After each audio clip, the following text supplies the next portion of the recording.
Hello everyone, আসসালামু আলাইকুম। আশা করি সবাই ভালো আছেন। আরও একটি নতুন ভিডিওতে আপনাদের স্বাগতম। আজকের ভিডিওতে আমরা কথা বলবো রাশিয়ার মেডিকেল রিপোর্ট নিয়ে, এছাড়া ভাষা ভাষা ইস্যু নিয়ে। অনেকেই কমেন্ট করে, ভাই মেডিকেল ফিটনেস ফিট না হলে, মেডিকেলে ফিট না হলে আপনার দেশে পাঠিয়ে দেবে কিনা, বা অন্য কোনো সুযোগ আছে কিনা ভাষা নিয়ে, ভাষা যদি না পারে দেশে পাঠিয়ে দেবে কিনা, ভাষা পরীক্ষা ফেল করলে দেশে পাঠিয়ে দেবে কিনা। তো আজকে এই বিষয়টি নিয়ে আমরা কথা বলবো। তো আশা করি পুরো ভিডিওটা দেখবেন। সেই সাথে ভিডিওটি ভালো লাগলে একটি লাইক এবং বন্ধুদের সাথে শেয়ার করে দিবেন ভিডিওটি। তো প্রথমে আসি আমরা ভাষা পরীক্ষা নিয়ে। ভাষা পরীক্ষা যদিও শিথিল করছে রাশিয়াতে ওয়ার্ক পারমিটধারী লোকদের জন্য, যারা ওয়ার্ক পারমিট নিয়ে আসবে। তারপরেও যদি কোনো কোম্পানি চায় আপনাদের ভাষা পরীক্ষা নেবে, বা তাদের প্রত্যেকটা স্টাফ বেসিক কিছু রাশিয়ান ভাষা জানে, তো সেটা তাদের অপশন। তো সেক্ষেত্রে হয়তো বা আপনাদের এক্সামও দেওয়া হতে পারে। তো প্রথমত ভাষায় পরীক্ষায় ফেল করলে আপনাদের দেশে পাঠিয়ে দেবে এমন না, তারা আপনাদের ভাষা পরীক্ষা যাতে পাস করেন সেই ব্যবস্থাই করবে। তা আপনাদের ট্রেনিং দেওয়া হবে, আপনাদের সময় দেওয়া হবে, বেসিক কিছু নলেজ দেওয়া হবে রাশিয়ান ভাষা সম্পর্কে। তারা চাইবে আপনারা যাতে পাস করেন। আর যদি কেউ ফেল করে তাদের পরবর্তীতে আবার পরীক্ষা দেওয়ার সুযোগ করে দেয়, সেই ক্ষেত্রে হয়তো বা কিছু ফি আপনাদের বেতন থেকে কেটে নিতে পারে। তো আশা করি বিষয়টা বুঝতে পারছেন। তো এখনও রাশিয়ান ভাষা সম্পর্কে যে ভাষা পরীক্ষা হবে না এটা আমি শিওর বলতেছি না, কারণ এটা আমি পরবর্তী যখন সরেজমিনে না দেখব, আমাদের কোনো কলিগ আসতেছে বা নতুন কোনো ব্যাচ আসতেছে তারা পরীক্ষা দেয়নি, এটা যখন আমি শিওর হব তখন অবশ্যই আপনাদের সাথে শেয়ার করব যে এখন থেকে ফরেন রাশিয়ান ওয়ার্ক পারমিট নিয়ে যারা আসবে তারা ভাষা পরীক্ষা দেওয়া লাগবে না, আমি তখনই এটা বলতে পারবো পারফেক্টলি। আর এখন আসি রাশিয়ান মেডিকেল টেস্ট নিয়ে। রাশিয়ান মেডিকেল টেস্ট নিয়ে আমার অনেকগুলো ভিডিও আছে, কয়েকটা ভিডিওতে আমি কথা বলছি। তো আপনারা চাইলে পুরো ভিডিও বিস্তারিত দেখতে পারেন, বাট আমি এখন সংক্ষেপে যেটা বলতে চাইতেছি, রাশিয়ান মেডিকেল আসলে ফুল বডি চেক আপ করা হয় আপনাদের, যেটা বাংলাদেশে হয়তো বা করে না।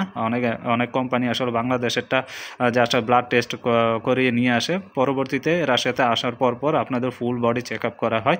তো সেই ক্ষেত্রে রাশিয়াতে যদি আপনি মেডিকেলে আনফিট হন, সেটা আপনাকে দেশে পাঠিয়ে দিবে, এটা আপনার শিওরই বলা চলে, আপনাদের দেশে পাঠিয়ে দেবে, সেখানে কোনো অপশন না। বাট কিছু কিছু ক্ষেত্রে কিছু ইস্যু, স্বাস্থ্যগত কোনো ইস্যু আছে, যেমন সুগার লেভেল একটু হাই থাকলে বা অন্যান্য ইস্যু থাকলে, তো সেগুলো যদি ডক্টর যদি আপনাদের বলে যে, বা কোম্পানিকে যদি রিপোর্ট করে যে তাকে কিছু ওষুধপত্র দিলে বা কিছুদিন সময় দিলে হয়তো বা ঠিক হয়ে যাবে, তো সেই ক্ষেত্রে আপনাকে পর্যবেক্ষণে রাখতে পারে, পুনরায় আপনাকে ওই ধরনের টাইম মেনটেন করে বা আপনাদের মেডিসিন যে কোর্সটা ওটা কমপ্লিট করিয়ে, তো পরবর্তীতে আপনাদেরকে আবার মেডিকেল করাবে, ফাইনালি মেডিকেল। যদি তখন ডাক্তার আপনাদেরকে ক্লিয়ারেন্স দেয় যে না এই লোক এখন কাজ করার জন্য পারফেক্ট, তো কোম্পানি আপনাদেরকে গ্রান্ট করবে এবং আপনাদের ভিসা, পরবর্তী যে ভিসা এক্সটেন্ড করার যে বিষয়টা ওটা আপনারা তারা কার্যকর করবে। বাট ডাক্তার যদি আপনার মনে করেন যে না ওনাকে সময় দেওয়ার পরও ওনার স্বাস্থ্যগত যে ইস্যুটা আছে ওটা সলভ হয়নি, ক্লিয়ারেন্স না দিলে, তো আপনাদেরকে তার মানে মেডিকেলে আপনি আনফিট। তো যারা আনফিট হবে তাদেরকে অবশ্যই দেশে পাঠিয়ে দেবে। এমন ঘটনা, এটা স্বাভাবিক বিষয়, কোনো কোম্পানি চাইবে না আনফিট কোনো লোক আমার কোম্পানিতে কাজ করুক, সেটা সব কোম্পানির বিষয় বেলায় হয়ে থাকে। তো আশা করি বিষয়টা আপনারা বুঝতে পারছেন, মেডিকেলে আনফিট হলে দেশে পাঠিয়ে দিবে, এটা স্বাভাবিক। তো আপনারা যারা এখানে আসার চিন্তা ভাবনা করতেছেন, আসার জন্য ফাইলটা জমা দিচ্ছেন, তারা আপনাদের কোনো অসুখ বিসুখ আছে কিনা, মেডিকেল স্বাস্থ্যগত বিষয়টা একটু অবগত হয়ে আসবেন, প্রয়োজনে ডক্টরের শরণাপন্ন হবেন। কারণ এখানে আসার পর আপনারা যদি মেডিকেলে কেউ আনফিট হয়, সেটা দুর্ভাগ্যবশত যদি কেউ আনফিট হয়, তাহলে সেটা খারাপ লাগার বিষয়, টাকা পয়সার বিষয় আছে, সময়ের বিষয় আছে, মানসিক ইস্যু আছে। তো আশা করি ভিডিওটা আপনাদের অনেক উপকার আসছে। অবশ্যই আপনারা ভিডিওটিতে একটা লাইক দিয়ে বন্ধুদের সাথে শেয়ার করে দিবেন।